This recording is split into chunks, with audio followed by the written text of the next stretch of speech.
如果建筑物真的会倒塌，都是震度很强的地震。建筑物要倒塌之前，它必定会先发生地面晃动，会先发生东西掉落。更多的时候其实是建筑物没有倒，但是这些危险已经发生了。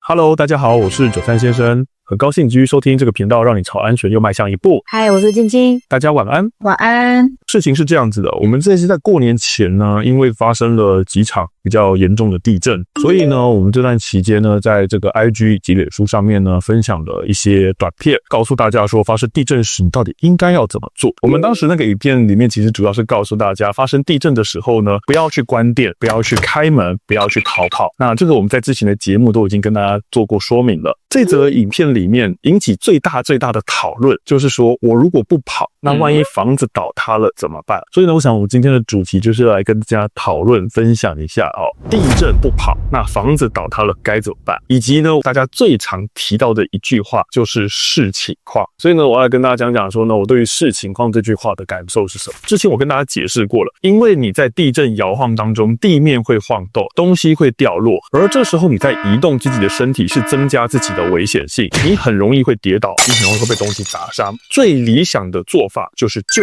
地掩蔽，保护头颈。好，那我这边一定要再次跟大家强调，我们讲的不要跑，不是不要动。对，这个我希望大家接受不要跑这件事情，但是呢，不要误解它，把它给走偏了。你要在原地做掩蔽、保护自己的动作。没错。那回过头来，我今天不跑，我留在屋子里面，房子倒了怎么办？对于建筑物倒塌这件事情，我们必须要认清几件事实。建筑物倒塌，它真的是特例。房屋倒塌的状况，它其实本来就不在我们要讨论的范围之内，因为它的状况太过极端，变化太过复杂。这个时候你会活会死，真的只取决于一件事，就是你的运气好不好。事实上，建筑物倒塌的情况，你真的能靠应变去改变结果的机会非常的低。你去讨论、去分析倒塌的状况，其实根本没有任何意义。要有许许多多的巧合，你才有办法那么顺利的移动出去。例如，你人刚好在1楼，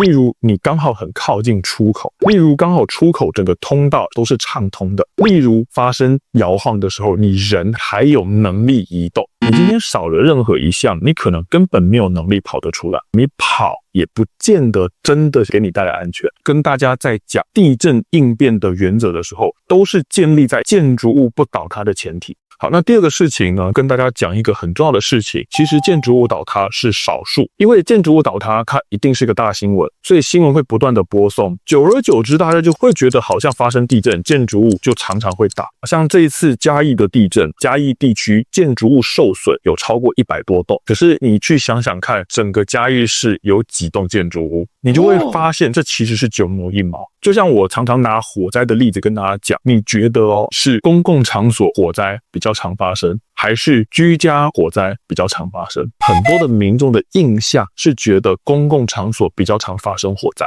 因为公共场所火警本来就比较容易在单一一场火警当中造成比较多人的死伤。住宅火警可能今天就一个家庭里面造成很多人员伤亡的机会很低，所以反而新闻多半播报都是播报公共场所火警。久而久之，大家就会留下一个印象，好像公共场所火警是比较危险，实际上不是。死亡火警90%以上发生在居家，真的很认真仔细想想看，你凭什么认为你家比较安全？人家公共场所至少还每年会检查一次消防设备，你家呢？不要说检查了，你家搞不好连消防设备都没有。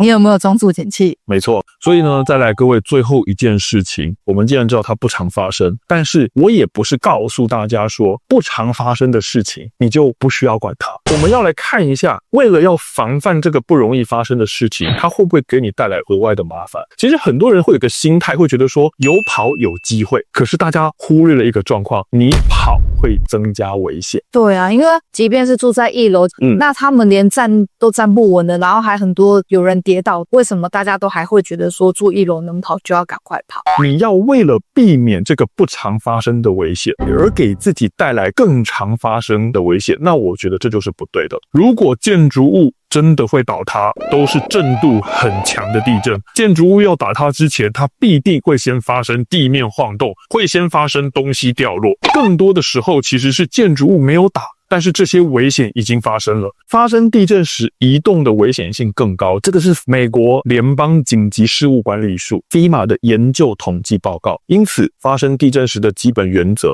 就地避难，保护头颈，减少移动。回过头来就是随机应变跟视情况这件事呢，我不是完全否定随机应变这件事情，而是我希望大家不要掉进一个思考的陷阱当中。随机应变听起来好像面面俱到，实则你是放弃了思考。我知道变化状况很多，但是我们可以尽可能的去做研究、归纳、分析，去找到一些准则。而你今天简单讲一句啊，我们就随机应变，听了我还是不知道该怎么做，你放弃去找出当中的逻辑性而已。我不是说讲随机应变，或是说依情况判断它绝对是错的，而是我跟人家讲依情况判断时，我会很明确告诉你，你要判断什么，你要怎么判断，以及你判断完之后你应该做什么选择。举例来说，像火灾，在高楼遇到火警，你到底要跑还是要躲，你要看情况做判断。我是会告诉你，来，你要判断什么？你要判断你的楼梯间有没有浓烟，有没有热。如果你楼梯间有烟有热，就请你关门；如果楼梯间没烟没热，就请你往下跑。这个是我讲的看情况。而你今天在讲到看情况，你知不知道你要看什么情况？你要判断什么？你要怎么判断？你判断的标准是什么？如果你坚持自己的做法才是对的，我没有执意一定要说服你，好，但是我希望大家呢可以言行一致，你好好的在你的现实生活中贯彻你自己的主张。建议大家就地掩蔽，不要跑。所以每一次遇到地震来的时候，我真的从来没跑过，我都是很迅速的在附近就地趴下掩蔽。我自己的主张我自己会做到。那么相反的，如果你坚持跑才是对的，你有没有在每一次发生地震时都去做到这件事情？否则你只是在网络上跟人家争口舌之快，那没有任何意义。你如果相信自己的做法是对的，那请你用你的行动去捍卫它。你做不做得到？所以我想呢，我们今天的分享呢就到这边。那么希望呢今天的分享内容对大家的安全有所帮助。如果各位有从这一集获得收获的话呢，